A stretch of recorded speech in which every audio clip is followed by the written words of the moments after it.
Salut, peuple de Dieu, soyez bénis partout où vous êtes. Que mon Dieu continue à vous soutenir, à vous bénir, qu'il continue à manifester encore sa gloire, qu'il répond favorablement à toutes vos requêtes et qu'il manifeste encore beaucoup plus sa gloire dans la vie de chacun et de chacune de vous. Toujours dans la prière. Aujourd'hui, nous sommes dans le livre de Marc, chapitre 10, au verset 47. Voilà ce qui est dit. Il entendit que c'était Jésus de Nazareth et il se mit à crier: Fils de David, Jésus, aie pitié de moi. Mes bien-aimés dans le Seigneur, nous parlons ici de l'aveugle Bartimée, qui est celui qui a vécu durant toute sa vie. Il arrivait à pouvoir s'en sortir en mendiant. Et il s'est retrouvé en mendiant. Et il était connu comme tel que c'était un mendiant qu'on connaissait bien dans ce coin-là et dans son quartier. Alors cet homme qui, chaque fois qu'il sortait, sa famille savait qu'il allait toujours rentrer avec quelque chose pour nourrir la famille. Et lui en était aussi content parce qu'il ne rentrait pas aussi main vide. Et il était à l'aise dans cette position et être aveugle, jamais regretter qu'il était aveugle. Mais un jour, c'est vrai qu'il avait déjà entendu parler de Jésus, ses miracles, ce qu'il lui faisait. Mais du coup, il apprend que ce Jésus-là passait. Il passait par là.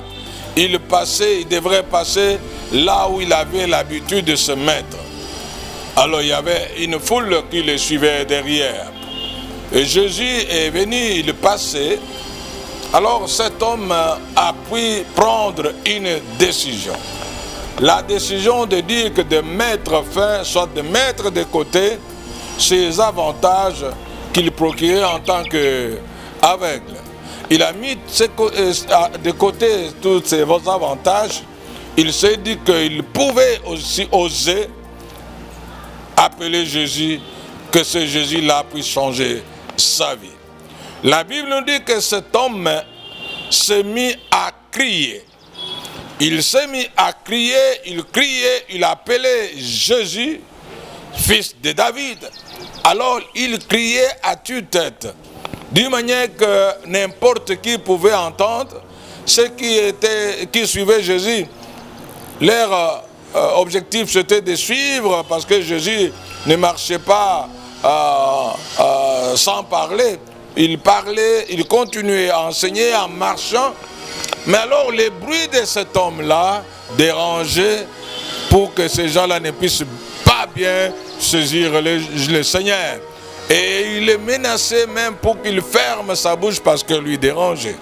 Et la Bible nous dit qu'il continue à crier, à crier, à crier, malgré que ces interdictions, malgré ce dérangement, malgré tout cela, mais cet homme continuait à crier. Alors la Bible nous dit que finalement Jésus a écouté ces cris. Il y avait beaucoup de gens qui criaient effectivement. Il y avait toutes sortes de cris. Mais là, il a senti qu'il y avait quelqu'un qui était en détresse. Ce n'était pas n'importe quel cri. C'était quelqu'un qui était en détresse. Et cet homme-là, c'est Bartimée. Cet homme-là a pu, en criant, saisir l'attention de Jésus.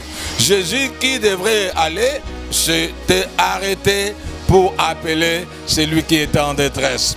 Une façon de dire que le cri de cet homme ont touché Jésus. C'est ce que je vais vous dire aujourd'hui. Le cri, cela veut dire ta manière de prier. Ta manière de prier avec toute détermination, avec décision, ça va réellement attirer l'attention de Jésus-Christ. Tu as toujours prié, tu as toujours crié. Crie cette fois-ci d'une manière à saisir l'attention de Jésus afin qu'il s'arrête, qu'il s'occupe de toi. Car Jésus, lorsqu'il s'est arrêté, il a fait venir la personne. Et la personne qui était aveugle a commencé à aller presque en courant vers Jésus, sans savoir que peut-être il y avait un trou où il pouvait tomber ou comment, mais il est parti parce qu'il avait cette conviction que c'est celui-là qui allait résoudre son problème. Voilà, mon bien-aimé dans le Seigneur, il y a quelqu'un qui est capable de résoudre ton problème, c'est Jésus-Christ. Mais de quelle manière tu t'adresses à lui? De quelle manière tu cries? Cet homme-là, quand il criait, il a mis de côté tous ses avantages qu'il avait. Il a mis de côté tout ce qu'il avait comme profit. Et malgré l'interdiction, il y a des gens qui peuvent t'interdire. Il y a des gens qui peuvent dire que tu l'air de ange. Il y a des gens qui peuvent te traiter d'un aventurier. Pourquoi tu pries? Mais toi, si tu es déterminé, tu vas aller jusqu'au bout, jusqu'à ce que le Seigneur va être saisi. Et une fois qu'il sera saisi, mon frère, c'est fini ton problème. Tout va changer dans l'immédiat. Et tout avait changé dans l'immédiat pour cet homme appelé Bartimée. Il n'était plus avec. Quand Jésus l'a appelé, il lui a posé la question de ce qu'il voulait qu'il fasse pour lui. Il lui a dit réellement son problème de recouvrir la vie. Toi aussi, n'aie pas honte de ton problème. Parle-lui de ton problème sans pour autant hésiter. Et c'est celui-là qui va changer la situation. C'est celui-là qui va te donner ce que tu manques. C'est celui-là qui va t'élever. C'est celui-là qui va t'essuyer les larmes. C'est celui-là qui va agir pour que le monde sache que tu as un Dieu. Tu as parlé à un Dieu. Tu as crié devant un Dieu. Tu as crié devant un faiseur de miracles. C'est lui qui dépasse n'importe qui dans ce monde. C'est lui qui est capable de donner la paix et la joie et la solution, la guérison, la délivrance, l'élévation, le mariage, les enfants, les documents, tout ce que tu manques, Dieu est capable de te donner. Même ton installation, c'est Dieu qui est capable de t'installer. Même l'instabilité, c'est celui qui a la stabilité. Il vient pour te stabiliser. Il vient pour chasser tous les esprits négatifs. Le mari de nuit, la femme de nuit. Et Dieu met tous ces gens en déroute au nom de Jésus-Christ, afin que désormais tu sois libéré. Que mon Dieu vous bénisse. Abonnez-vous toujours. Soyez bénis. Amen.